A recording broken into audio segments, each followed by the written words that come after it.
Alex Pelosi, welcome to the Daily Social Distancing Show. You have created a film, a documentary about America and what many would say is the most pressing issue going on in the country right now, and that is the protests around the injustice happening across the United States. It seems like an obvious choice now, but you've been working on this for a while. Why did you decide that this was the documentary you wanted to make today? What is so special about 2020 is it's the year that white America woke up. I didn't know that was going to be the case. Last March, my family went to Selma with John Lewis and Kamala Harris, for that matter, and we went to commemorate Bloody Sunday, and we're on this journey to talk about the dark past of America. Right. And here we are. You have to tell your audience about this. They now know about this. A year ago, I would have been preaching some sort of old lady history civics. Now this is something it's a language everybody speaks. So I think we've come a really long way in this year. And I think that that's the one thing that I think people need to, because it's such dark times and it's so hard not to be sad about America right now. Well, there is a little arc of history where we can look at it and say, well, since in the past year, we've woken up, we now know about this, and we can now talk about these things. You've been covering the story of protest in America as it gears up for one of the most contentious elections in American history. You also then happened to be outside the White House when the president came out to stage that photo op of him standing in front of the church holding the Bible, where the National Guard shot tear gas canisters at American citizens, something that I think a lot of people didn't even realize was one of the most extreme acts by America's force on Americans. Exactly. And then the administration started gaslighting us. They said, we didn't use tear gas. Well, then what are those canisters? We didn't use rubber bullets. Well, then what are these wounds on my body? I mean, they started completely, oh, that wasn't the National Guard.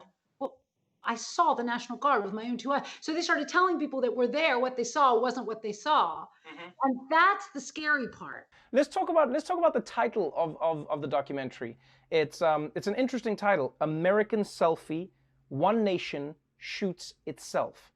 That title is provocative. It has many layers to it. Why do you think the selfie is so important in there? Why do you think the camera phone is so important in telling the story of protest? Well, if you look at the documentary Oscar this year should go to the 17-year-old girl who shot George Floyd's murder. I started filming people outside the Apple store lining up to buy, and I'm obviously making fun of them, right? You line up at 5 o'clock in the morning to get a new phone, even though you already have a phone. I mean, what's the point of that? And I was in the beginning mocking the people that go to such great lengths to fall off a cliff at the Grand Canyon to take a perfect selfie. And this totally shallow American culture that's like what it's become. It's really sort of shameful. But this year it turned. It turned because people took these silly little toys that they had in their hand into weapons that they could use to defend themselves and to document what streets. And then we could no longer deny it. And the thing that was really important about that video of George Floyd's murder is that it was the whole thing. It was a documentary in and of itself. You got to watch, you can go online and watch the whole thing from beginning to end, because other people have been killed by police. But you can say, well, you didn't see what happened before, or you didn't see what happened after. That's what made the story different, is that people got the full, it reduced the amount of deniability that people often have. Right.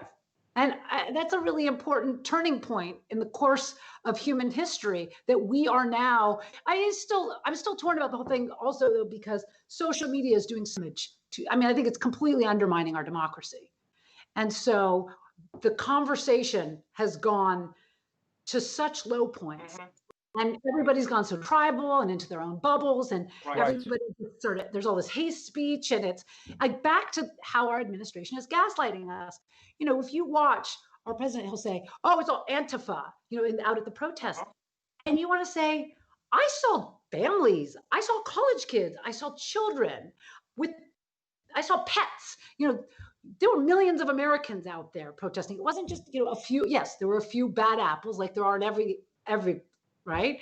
But the important point is that everybody was out there. The two sides like to say it's Proud Boys or it's Antifa. Well, where are the rest of us? All the normal people that were out there protesting in the streets? They never get talked about. Before I let you go, I would be remiss if I didn't bring up the fact that your mom is the most powerful woman in America. As Nancy Pelosi's daughter, how do you think your views in and around politics and documenting politics are shaped? Like, do you think you've been able to create your own filter and your own lens on how you see the world? And if so, how did you do that? I've gone out of my way in the last 30 years as a journalist and filmmaker to go into what they call real America. And it was really important for me because I grew up in San Francisco, you know, in a sort of the liberal bubble. I always Right. wanted to see, because I like to tell my kids all the time, like, what if we're wrong? What if, you know, we're wrong about everything?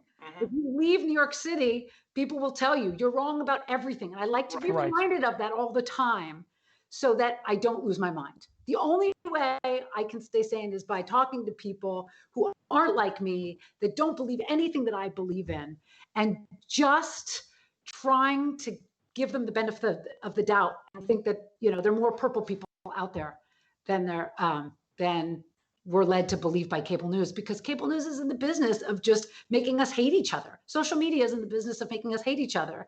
So it's good to go out there and meet people and try and understand where they're coming from. Well, I recommend that everyone watches this documentary to understand not just where everyone's coming from, but where the country is headed to as well. Alex Pelosi, thank you so much for joining us on the show. Thank you so much for having me.